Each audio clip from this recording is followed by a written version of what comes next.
नमस्कार दोस्तों, एजुकेशन 790 से मैं सुरेश यादव। आज दोस्तों हम देखेंगे भू आकृतिक वर्गीकरण।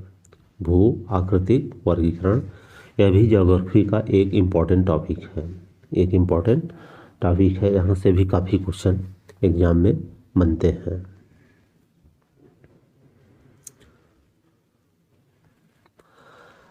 अब देखते हैं कि भारत भूमि के 57% भाग पर पर्वतमाला है और 43% भाग पर विस्तृत मैदान है। कितने परसेंट पे है? 43% पे। भारत के विशाल भूभाग को 5 भागों में बांटा गया है।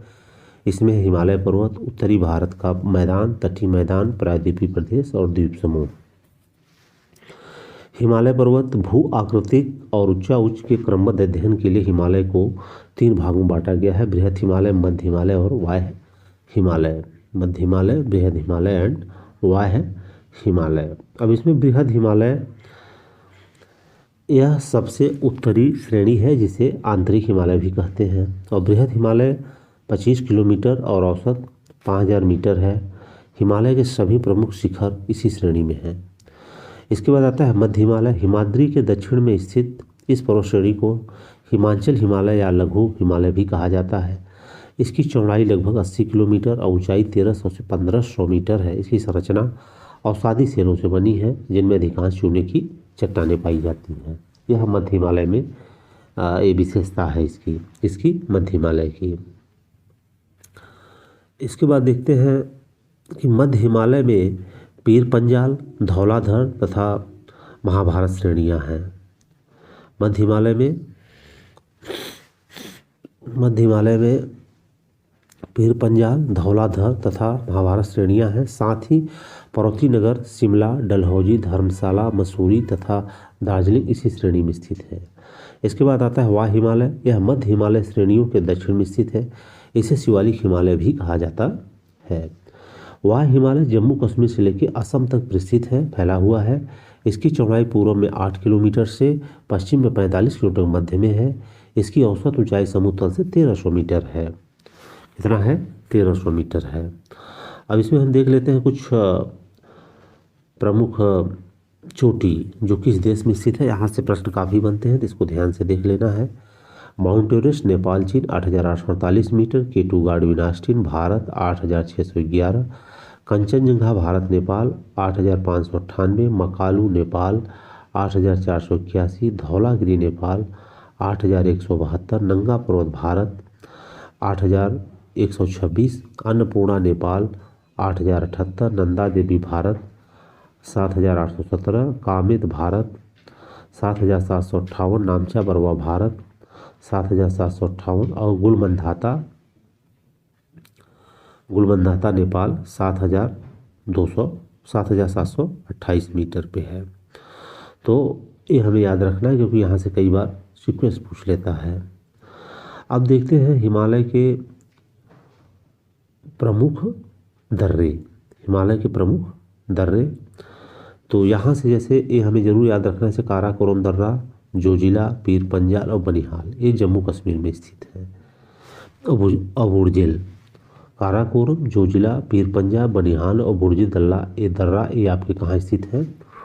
जम्मू कश्मीर में। काराकोरम, जोजिला, पीर पंजाल, बनिहाल और बुर्जिल दर्रा ये जम्मू कश्मीर में स्थित है। सिपकिला, रोहतांग और बारालाचा दर्रा ये हिमाचल प्रदेश में है। लिपुलेख माना नीति दर्रा ये स्थित है उत्तराखंड में। कहाँ स्थित है? उत्तराखंड में। और नाथुला दर्रा, जिलेपला दर्रा ये है सिक्किम में। नाथुला दर्रा, जिलेपला दर्रा सिक्किम में स्थित है। सिक्किम में स्थित है। बोमडिला, यांग्याप दर्रा और दीपू दर्रा ये अरुणाचल में है। और इसके बाद तुजू दर्रा जो है मणिपुर में स्थित है। ये याद रखना है।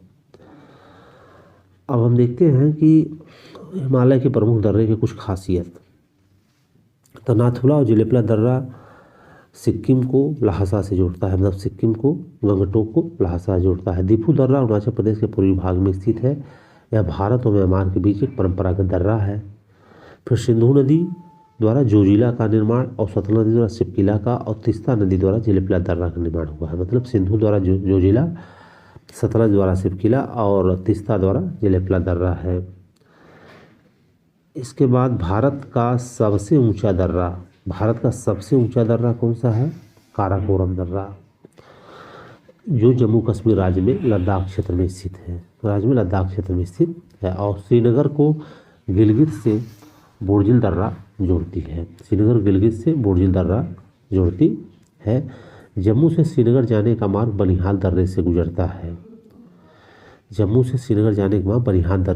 है। इसी दर्रे में जवाहर सुरंग स्थित है। अब देखते हैं उत्तरी मैदान। कौन सा? उत्तरी मैदान में अलग अलग प्रादेशिक नामों से जाना जाता है। गंगा का मैदान, ब्रह्मपुत्र का मैदान, पंजाब हरियाणा का मैदान एवं राजस्थान का मैदान। किसका मैदान? राजस्थान का मैदान। अब इसमें देखेंगे कि इसकी रीडिंग 2 से 4 बार सुन लेने पे काफ़ी क्वेश्चन आपको याद हो जाएगा। और दोस्तों अगर ये अच्छा लगे तो चैनल को सब्सक्राइब करिए, लाइक करिए, दोस्तों में शेयर करें और बेल आइकन को दबा के रखें।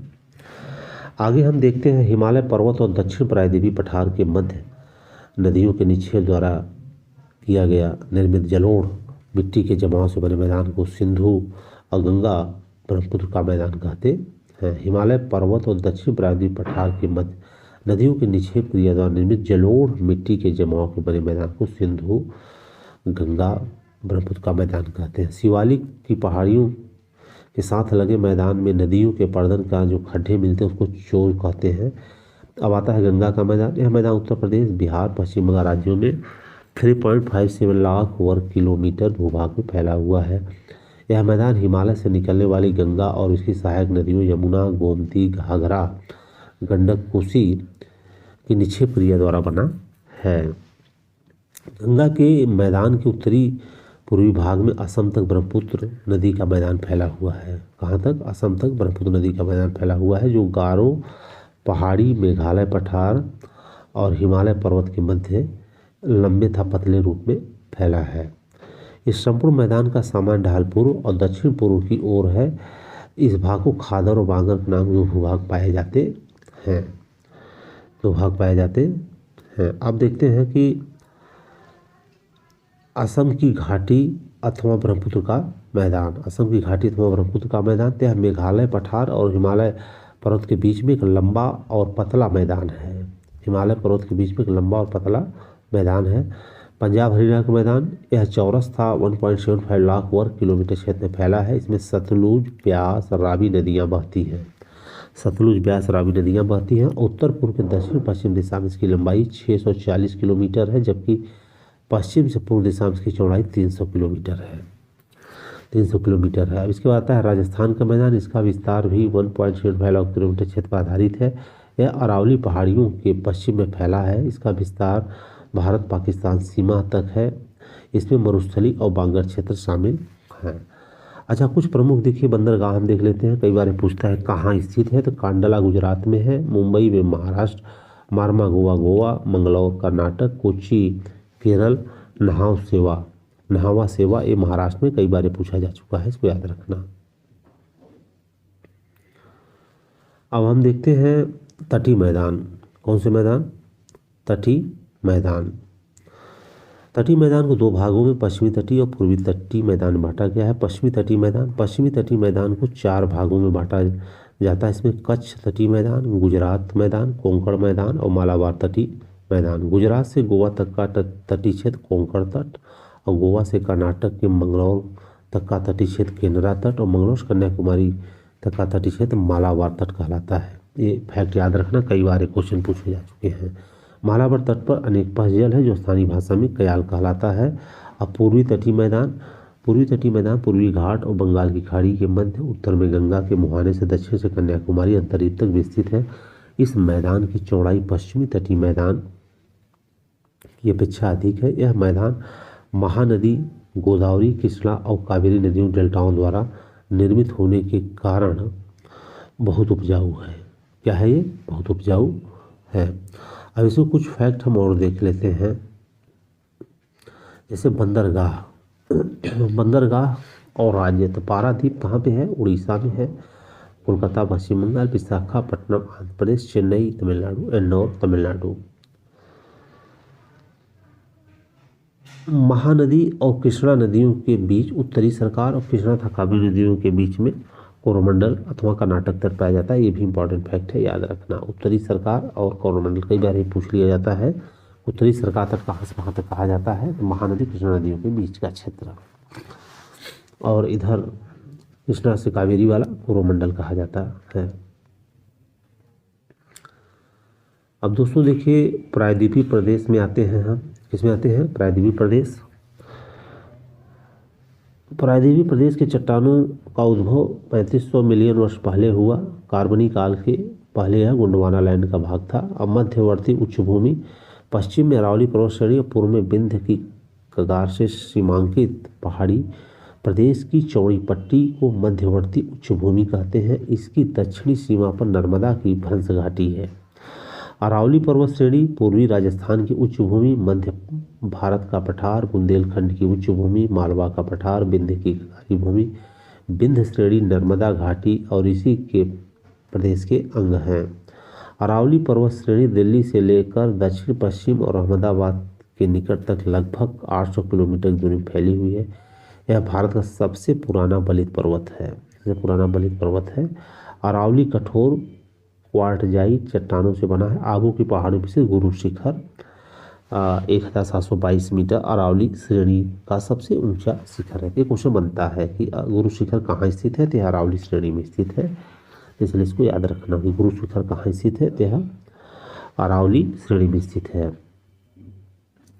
इसके बाद प्रायद्वीपीय पठार। भारत का प्रायद्वीपीय पठार प्रदेश का एक अनियमित त्रिभुजाकार आकृति है, जिसका आधार दिल्ली राजमहल की पहाड़ियों के बीच उत्तरी मैदान और दक्षिणी सीमा को शीर्ष कन्याकुमारी है। शीर्ष कन्याकुमारी है। अब आता है मालवा का पठार। कौन सा पठार? मालवा का। अब आता है मालवा का पठार। तो इसमें देखते हैं, यह मध्य भारत पठार और विंध्य श्रेणी के मध्य लावा निर्मित विस्तृत पठार है। इसका निर्माण बलुआ पत्थर, चूना पत्थर, क्वार्टजाइट सेल से हुआ है। इस पठार के दक्षिण में विंध्याचल पर्वत श्रेणी है। अब दक्कन का पठार नर्मदा और तापी नदी के दक्षिण में त्रिभुजाकार से फैला हुआ, इसे महाराष्ट्र पठार के नाम से भी जाना जाता है। इस पठार का आधार प्राचीन रेवेदार चट्टानों से निर्मित है। इसमें जीवाश्म रहित ग्रेनाइट, नीस, बेसाल्ट, चूना पत्थर तथा क्वार्टज शैलें मिलती हैं। पश्चिमी घाट दक्षिणी भाग में नीलगिरी, अन्नामलाई, पालनी, कार्डमम की पहाड़ियाँ महत्वपूर्ण हैं। याद रखना पश्चिमी घाट में। पश्चिमी घाट को सहादी पर्वत भी कहते हैं, जो उत्तर में ताप्ती नदी से दक्षिण में कन्याकुमारी तक फैला हुआ है। पश्चिमी घाट में 3 दर्रे हैं जो उत्तर से दक्षिण क्रम में है। याद रखना पश्चिमी घाट में 3 दर्रे हैं, जैसे थाल, भोर और पाल। थाल घाट, भोर घाट और पाल घाट, ये जरूर याद रखना, इस इंपॉर्टेंट फैक्ट हैं। थाल घाट मुंबई कलकत्ता और भोर घाट मुंबई चेन्नई और पाल घाट कोच्चि चेन्नई रेल मार्ग से गुजरती है। अब देखिए, इसमें आगे हम देखते हैं पूर्वी घाट। कौन सा घाट? पूर्वी घाट। तो पूर्वी घाट उड़ीसा के उत्तर पूर्वी भाग से शुरू होकर बंगाल की खाड़ी के समानांतर चलता हुआ नीलगिरी की पहाड़ियों तक पहुंचता है। पूर्वी घाट की सर्वोच्च चोटी का नाम महेंद्रगिरी है, जो समुद्र तल से 1500 मीटर ऊंची है। कौन सी है? महेंद्रगिरी है, याद रखना है। अब देखिए, हम देखते हैं द्वीप समूह। कौन सा देखते हैं? द्वीप समूह। अंडमान निकोबार एवं लक्षद्वीप में द्वीपों की संख्या 241 है, जिनमें से 204 बंगाल की खाड़ी तथा शेष 43 अरब सागर में स्थित है। ये याद रखना, कई बार पूछ लेता है कुल द्वीपों की संख्या बंगाल खाड़ी कितना है, तो 204 है। अंडमान निकोबार की राजधानी कहाँ है? पोर्ट ब्लेयर है। अरब सागर में पाए जाने वाले अधिकांश द्वीपों का निर्माण प्रवाल भित्तियों से हुआ है। लक्षद्वीप और अमीन द्वीपी और मिनिकॉय आदि अरब सागर के प्रमुख प्रवाल द्वीप हैं, जिनकी लंबाई चौड़ाई 1 किलोमीटर से अधिक नहीं है। 1 इंच से अधिक नहीं है। लक्षद्वीप, अमीन द्वीपी, मिनिकॉय आदि अरब सागर के प्रमुख द्वीप हैं, इनकी लंबाई 1 किलोमीटर से अधिक नहीं है। अब इसमें देखिए, जो मिनिकॉय लक्षद्वीप का मिनिकॉय मिनिकॉय लक्षद्वीप का सबसे बड़ा द्वीप है। बड़ा निकोबार और बड़ा अंडमान क्रमशः निकोबार एवं अंडमान द्वीप समूह के सबसे बड़े द्वीप हैं। मिनिकॉय लक्षद्वीप का सबसे बड़ा द्वीप है। मिनिकॉय लक्षद्वीप का सबसे बड़ा, तो मिनिकॉय को आपको याद रखना है, सबसे बड़ा द्वीप है। बड़ा निकोबार एवं बड़ा अंडमान क्रमशः निकोबार एवं अंडमान द्वीप समूह सबसे बड़े द्वीप हैं। अंडमान द्वीप की सर्वोच्च चोटी सैंडल चोटी है। कई बार ये पूछा जा चुका है कि सैंडल चोटी कहाँ स्थित है, तो अंडमान द्वीप पे है। और निकोबार की सर्वोच्च चोटी कौन सी है, धुलियार। ये भी याद रखना, फैक्ट याद रखना जो एग्जाम में पूछे जाते हैं। अब नेल्लोर के निकट श्रीहरिकोटा प्रवाल निर्मित द्वीप है। पुलिकट झील इसी द्वीप द्वारा समुद्र से अलग है। भारत में दो प्रसिद्ध ज्वालामुखी जो हैं बैरन और नारकोंडम, बैरन और नारकोंडम अंडमान निकोबार द्वीप समूह में ही स्थित है। से बैरन द्वीप एक सक्रिय ज्वालामुखी है, जबकि नारकोंडम सशस्त्र ज्वालामुखी। ये भी इंपॉर्टेंट फैक्ट है, इसको याद रखना। भारत के दो प्रसिद्ध ज्वालामुखी द्वीप कौन से हैं, बैरन और नारकोंडम अंडमान तथा निकोबार द्वीप समूह में स्थित, जिसमें बैरन द्वीप एक सक्रिय ज्वालामुखी है और नारकोंडम एक सुषुप्त ज्वालामुखी है। ये फैक्ट याद रखना है कि बैरन और नारकोंडम यह भारत के दो प्रसिद्ध ज्वालामुखी द्वीप है, बैरन नारकोंडम, और यह स्थित है अंडमान निकोबार द्वीप समूह में, जिसमें से बैरन है सक्रिय ज्वालामुखी और नारकोंडम है सुषुप्त। माजुली द्वीप विश्व का सबसे बड़ा नदी द्वीप है। यह द्वीप ब्रह्मपुत्र एवं लोहित नदियों के संगम पर स्थित है। माजुली द्वीप, ये भी याद रखने हैं। तो दोस्तों आज के लिए बस इतना ही। अगर वीडियो अच्छा लगा है तो चैनल को सब्सक्राइब करें, लाइक करें, बेल आइकन को प्रेस रखें और दोस्तों में शेयर करें। जय हिंद, जय भारत।